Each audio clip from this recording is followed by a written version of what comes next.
السلام عليكم، اللهم صل وسلم وبارك عليك يا حبيبي يا رسول الله. النهارده جاي لكم بفيديو جديد، وبالتالي جاي لكم بوصفه جديده. هنعمل مع بعض الجمال اللي انتم شايفينه ده.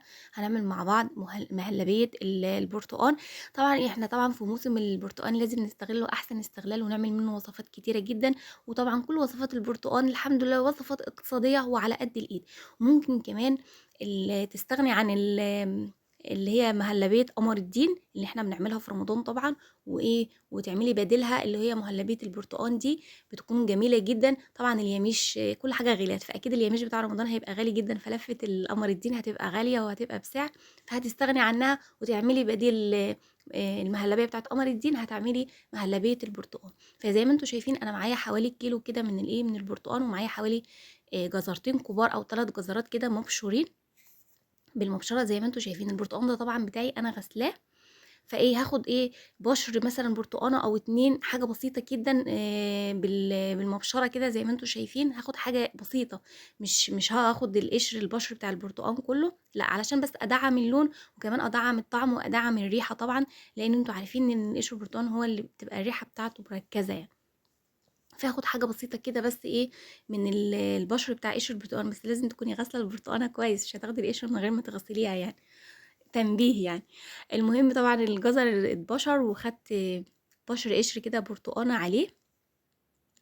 وبعد كده هجيب البرتقان بتاعي بقى هقشره. اهم حاجة بقى ان انتي لما تيجي تقشري البرتقان ما تسيبيش اي حاجة من الطبقة البيضاء اللي بتبقى موجودة في القشر، اللي هو بيكون تحت القشرة البرتقاني دي. ليه؟ لان القشر ده هو يعني بيخلي المهلبية تمرر معاكي، يخلي المهلبية طعمها مش حلو، بيخليه ليها مرارة كده في الطعم. وهو عامة احنا لما نيجي نستخدم اي وصفة فيها برتقان لازم نشيل القشر الابيض ده وننضفه جدا. لو كنا بنعمل مربى، لو كنا بنعمل كيكة، لو كنا بنعمل مهلبية، بنعمل اي حاجة، فهو ده اللي بيبوظ معانا الحاجة ومش بيطلع الطعم او المذاق بتاعها مظبوط. وكمان لو بنعمل مربى، هو ده اللي بيعمل لنا الريم على المربى، بيقلل يعني من عمر المربى، وبيخلي المربى ما تقعدش معانا فترة طويلة. فاحنا زي ما احنا متفقين ان احنا هنشيل القشر الابيض اللي موجود في البرتقانه تماما. طبعا خلصت البرتقان وقطعته مكعبات زي ما انتم شايفين كده. هبدا بقى اجيب البوله اللي انا هحط فيها الخليط بتاعي. حطيت البرتقان، مكعبات البرتقان اللي انا قطعتها، وكمان الجزر اللي انا بشراه. الجزر على فكره يعني بيعلي القيمه الغذائيه بتاعتها كمان، وكمان بيديها اللون حلو.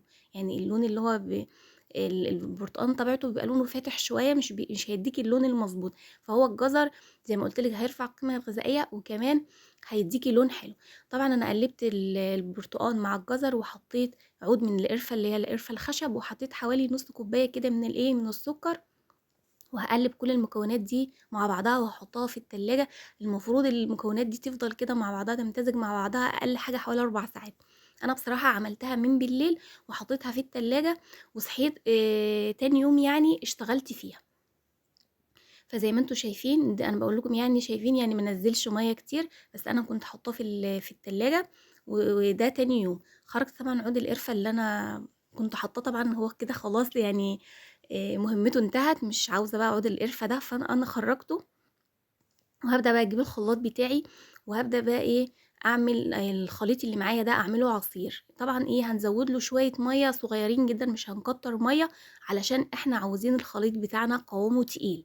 مش هنزود ميه علشان ما يبقاش خفيف معانا، وياخد وقت كمان يعني قبل ما يغلي. وكمان يعني هتحسي ان طعم النشا يعني طبعا هنستخدم نشا في الوصفه دي، فطعم النشا هيبقى مش حلو فيه. فالمهم يعني حطينا كل ده في الخلاط. البرتقان مع الجزر حطيناه كده في الخلاط، وحطينا شويه ميه صغيرين بس عشان الخلاط بتاعنا يشتغل معانا.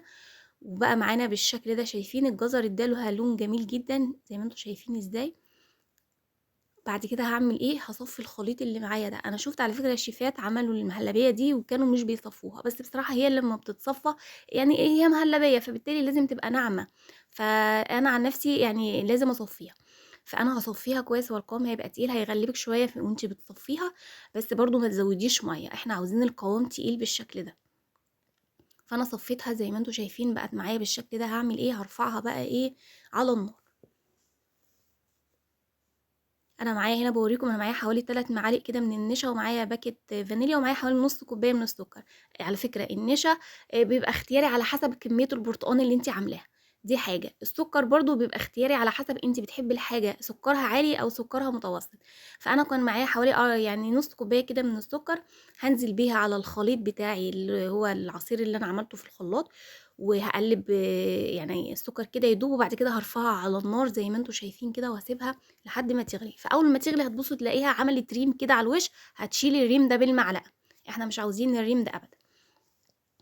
بعد كده معايا حوالي 3 أو 4 معالق نشا على حسب الكمية اللي معاكِ. طبعًا هازوّدهم مَيّة، وهاقلّب النشا كده في المَيّة لغاية ما أدوّبه، وبعد كده هانزل على المهلبية، أو هانزل على البرتقان اللي أنا حاطاه على النار وهو بيغلي كده، وهاقلّب كويس علشان ما تتكتلش معايا. تبدئي كده يعني بالمضرب اليدوي ده بصراحة حلو جدًا ومُسعف، هيخلّيها ناعمة معاكِ ومش هيخلّي فيها أي تكتلات. هتقلّبي كده، وبعد كده بقى معايا باكيت واحد بس من الفانيليا هنضيفه. إحنا ضِفنا الفانيليا في الآخر علشان ما تمرّرش، وعلشان نستفاد من الريحة والطعم بتاع الفانيليا. إحنا حطينا قرفة في الأول، عود القرفة وشيلناه، ودلوقتي بنحط باكيت فانيليا واحد بس. طبعًا قلّبتها وبقت تمام، ونزّلتها كده من على النار. هو ده القوام المضبوط بصراحة، القوام بتاعها كان حلو أوي. هابدأ بقى أفضّيها في الأطباق بقى، تحطّيها بقى في الأطباق، تحطّيها حتى في كوبايات مش مشكلة، هي في النهاية هتتاكل، هتتاكل يعني. بصراحة والله المهلبية دي جميلة وعملت كمية كبيرة، يعني معلش أنتِ لمّا تجيبي كيلو برتقان وبعدين يعني مش هتاخد منِّك كمية سُكّر كتير، ده هُم معلقتين 3 نشا مع جزرتين، مع مثلًا 4 برتقانات على حسب الكمية اللي أنتِ هتعمليها. وشوفي عملت معايا كمية كبيرة ما شاء الله.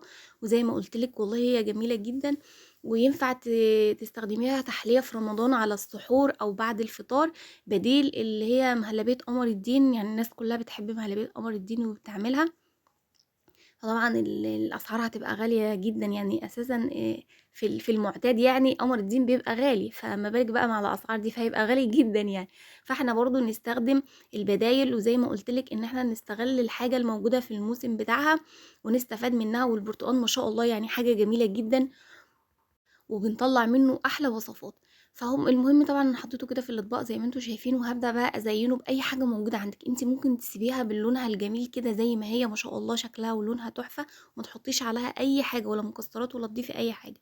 فأنا بقى عندي أو ممكن تعملي زيي كده. فأنا عندي اللي هو البشر ده، اللي هو جوز الهند المبشور، ومعايا السوداني برضه المجروش. فهنحط بقى اللي هو جوز الهند البشر أو المبشور، وهاحط برضه سوداني مجروش. فأنا شِلت الطبق التاني ده علشان بنتي الصغيرة مش بتحب الحاجة على وشها، يعني مش بتحب المكسرات عامةً. عندِك زبيب هتحطي، عندِك جوز هند مبشور زي كده هتحطي، عندِك سوداني مجروش هتحطي، أو زي ما قُلت لِك ممكن تسيبيها سادة زي ما هي كده، هيبقى طعمها جميل والله برضه، ما فيش أي مشكلة. فإحنا طبعًا زيّناها وطلعت بالشكل الجميل ده بجد والله. حاجة حلوة يعني أنتِ هتعمليها، والنتيجة لو أنتِ ما عملتيهاش قبل كده النتيجة هتعجبِك جدًا وهتحبي تعمليها بعد كده. أنتِ بقى طبعًا لو متعودة عليها هاشجعِك أنا بقى وهتقومي تعمليها. فكان المنظر النهائي بالشكل الجميل التحفة ده. فيا ريت بقى اللي يشوف الفيديو يشترك عندي في القناة ويفعل زر الجرس واللايك يا جماعة، ما تنسوش اللايك، علشان هو اللايك هو اللي بيرفع الفيديو. والسلام عليكم ورحمة الله وبركاته، وباحبكم في الله.